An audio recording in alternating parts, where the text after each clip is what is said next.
How you doing, YouTube?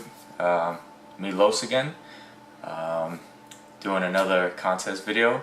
So it looks like I might have got hit with the video bug, but there's been a lot of contests coming out lately. There's a lot of good YouTubers out there that are putting out really good content, and this is another contest video. So this time it is for Jeffrey KomiKHAN Henson. If you guys don't know who he is, he's an up-and-coming YouTuber. This is his 200 subscriber contest. He's already well over that by now. If you don't know who he is, you need to go check him out. Really good content. He's putting out new content, seems like more regularly now, and just a really good guy. Really good take on collecting comics. So if you don't, go check him out, sub him up. So this is his contest. Rules are really simple. It's basically just subscribe to his channel. You can be any age, anywhere for this contest. I will link the description to this down at the bottom, and I will link the video so you can go check it out if you do decide to enter, if you want to, and also sub them up. So the contest is simple. Name your 5 favorite comic book characters.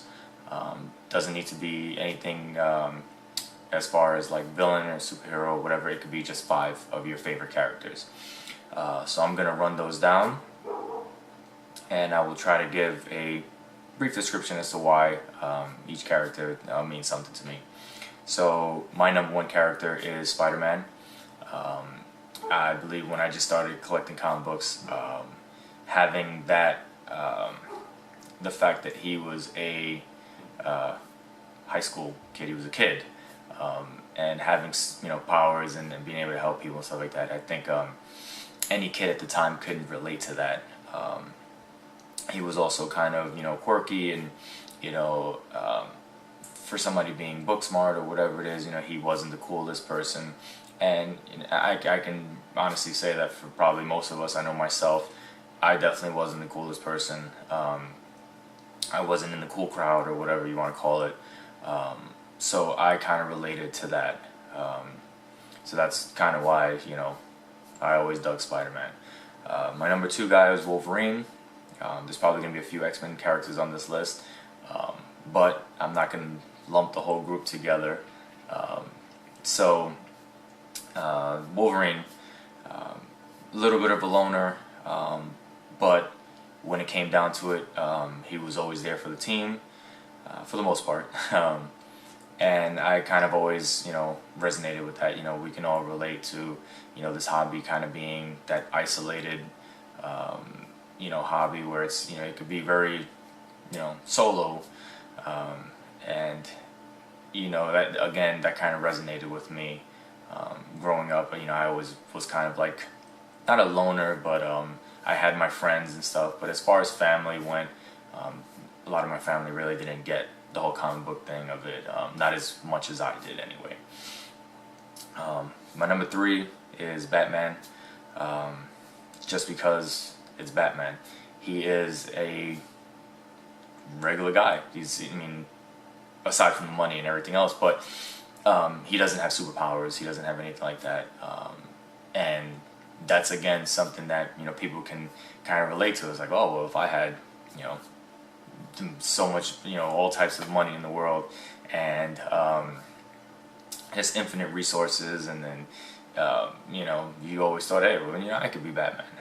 So I always thought that was pretty cool. And my number 4, we're gonna go villain. It's Dr. Doom. I just feel his character is one of the most complex characters, and he's very underrated and very underutilized. I feel like he is a great villain, and I think he is much deeper than people give him credit for. Obviously, people in the comic book community know who Dr. Doom is, and they know how much of a great character he is. But people, the average moviegoer or the average comic book reader doesn't really know that much about him, and he is a great character. So I think if he can get utilized a lot more, that'd be awesome. But you know, again, you know, one of those guys who feels that he's doing the right thing, even though he's, you know, kind of a dictator, you know, owns his own country, but you know, he thinks in his own mind that sometimes he's doing the right thing, which, you know, obviously is a little crazy, but you know, but no, he always, again, you know, Dr. Doom, just a great character. And my last is, I guess, kind of a tie, and it's both female characters, so it's a tie between Rogue and Psylocke, two of my favorite female characters, just because for the sheer badassery, if you want to call it. Both of them are just awesome characters. You know, I can't say enough about why they just, to me, they were always just cool as hell. And you know, like I said, it's tough to put into words, but I just thought that they were awesome characters, and they can definitely be utilized a lot better in the movies. I'm hoping now with, you know, Disney Marvel taking over these characters, hopefully we get a really good Rogue and Psylocke thrown in there. So let's hope for that. So on to the second part, which is your most sentimental book. So I know, you know, this is only my second video, so obviously not a lot of people have seen my first video, and if you've seen that video, you will probably know what the book I'm about to show you. So it is my Wolverine miniseries #1. Sorry for the glare. That is definitely my most sentimental book. Just again, if you didn't hear the story, it was the first book that I got from my uncle when I started collecting, and it was the book that kind of got me into collecting. So it came with me after I moved from New York to Massachusetts. The book, that was the only book of my collection that came with me. The rest of my collection did not.